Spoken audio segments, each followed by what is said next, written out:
Seruput kopi dulu, Lur. Kita bahas update panas dari laut, bukan gosip, tapi progres nyata kekuatan laut Indonesia. KRI Prabu Siliwangi 321 akhirnya masuk fase uji coba pelayaran lanjutan. Ini bukan sekadar kapal jalan-jalan di laut, tapi tahapan krusial sebelum kapal ini benar-benar dinyatakan siap tempur dan operasional penuh. Uji coba ini dilaksanakan pada hari Jumat, tanggal 16 Januari 2026, dan dipimpin langsung oleh komandan kapalnya, Kolonel Laut Pelaut Kurniawan Koes Atmaja. Artinya, ini bukan uji coba setengah-setengah, tapi full involvement seluruh awak kapal. Yang menarik, seluruh unsur awak kapal dilibatkan sesuai bidang tugas masing-masing. Dari sini kelihatan jelas bahwa pengujian ini bukan cuma soal mesin atau lambung kapal, tapi juga soal manusia di dalamnya. Karena secanggih apapun kapal perang, kalau awaknya belum menyatu dengan platformnya, nilainya belum maksimal. Dalam uji coba pelayaran lanjutan ini, fokus utama ada pada sistem inti kapal. Sistem pendorongan diuji secara bertahap untuk melihat respons mesin, efisiensi tenaga, serta kestabilan saat berbagai profil kecepatan. Ini penting karena KRI Prabu Siliwangi bukan kapal patroli ringan, tapi kapal kombatan permukaan dengan tuntutan manuver tinggi, baik dalam patroli, pengawalan, maupun skenario tempur. Sistem kemudi juga diuji secara serius. Bukan cuma belok kanan-kiri, tapi bagaimana respons kemudi saat kecepatan rendah, kecepatan jelajah, hingga simulasi manuver taktis. Ini menentukan seberapa lincah kapal saat harus bereaksi cepat di medan operasi yang padat atau berisiko tinggi. Lalu navigasi. Sistem navigasi modern di kapal perang bukan cuma penunjuk arah, tapi terintegrasi dengan sensor, peta digital, dan sistem tempur. Dalam uji coba ini, navigasi diuji untuk memastikan kapal mampu beroperasi akurat siang maupun malam dalam berbagai kondisi laut tanpa error yang bisa berdampak fatal saat operasi nyata. Yang tak kalah penting adalah pemantapan komunikasi antar pos tempur. Ini poin krusial. Kapal perang modern adalah satu sistem besar, bukan sekadar anjungan dan mesin. Komunikasi antar ruang kendali, ruang mesin, pusat informasi tempur, hingga pos senjata harus berjalan mulus. Sedikit delay saja, dampaknya bisa besar saat kondisi tempur. Seluruh rangkaian uji coba dilakukan secara bertahap dan terukur. Ini menandakan pendekatan profesional. Tidak ada yang instan. Setiap sistem diuji, dievaluasi, lalu disempurnakan. Tujuannya satu, memastikan semua sistem utama kapal berfungsi optimal sesuai standar operasional yang sudah ditetapkan.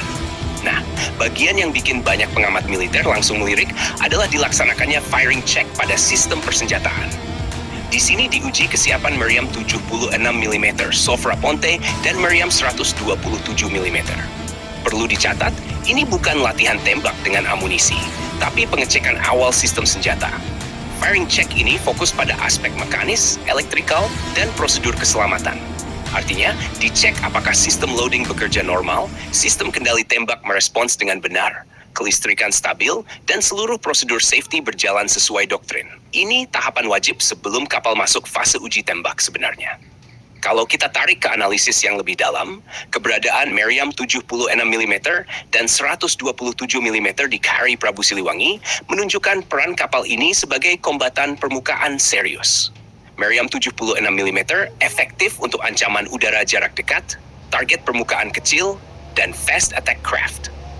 Sementara meriam 127 mm punya daya hancur lebih besar, cocok untuk dukungan tembakan permukaan dan kontrol area laut.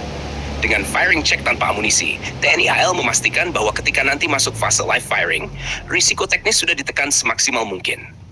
Ini standar angkatan laut modern, bukan asal tembak lalu evaluasi. Lebih jauh lagi, uji coba pelayaran lanjutan ini juga punya dampak besar bagi awak kapal. Awak jadi semakin memahami karakteristik KRI Prabu Siliwangi. Bagaimana respons kapal terhadap gelombang, bagaimana getaran mesin terasa di kecepatan tertentu, bagaimana sistem bekerja saat semua aktif bersamaan. Ini pengalaman yang tidak bisa didapat dari simulator saja. Profesionalisme prajurit laut dibentuk dari proses seperti ini, bukan dari seremoni, tapi dari jam layar, jam uji sistem, dan evaluasi berulang. Dari sini, kesiapan operasional satuan benar-benar dibangun, bukan di atas kertas. Kalau kita lihat dari sudut pandang strategis, kegiatan ini menunjukkan komitmen TNI Angkatan Laut dalam menjaga kesiapsiagaan alutsista. KRI Prabu Siliwangi bukan sekadar simbol, tapi aset nyata untuk menjaga kepentingan maritim nasional. Kapal ini nantinya akan beroperasi di lingkungan yang kompleks, dari patroli laut strategis hingga operasi gabungan. Intinya, uji coba pelayaran lanjutan ini adalah tanda bahwa KRI Prabu Siliwangi 321 sudah semakin dekat ke status fully operational. Tinggal menunggu tahapan lanjutan seperti uji tempur menyeluruh dan integrasi penuh dalam struktur operasi TNI AL. Buat yang bilang uji coba begini, cuma formalitas, mungkin kurang ngopi. Karena justru di tahap inilah kualitas kapal perang ditentukan. Bukan saat parade, tapi saat diuji pelan-pelan, sistem demi sistem, manusia demi manusia. Jangan lupa subscribe, like, dan komen di bawah sambil ngopi.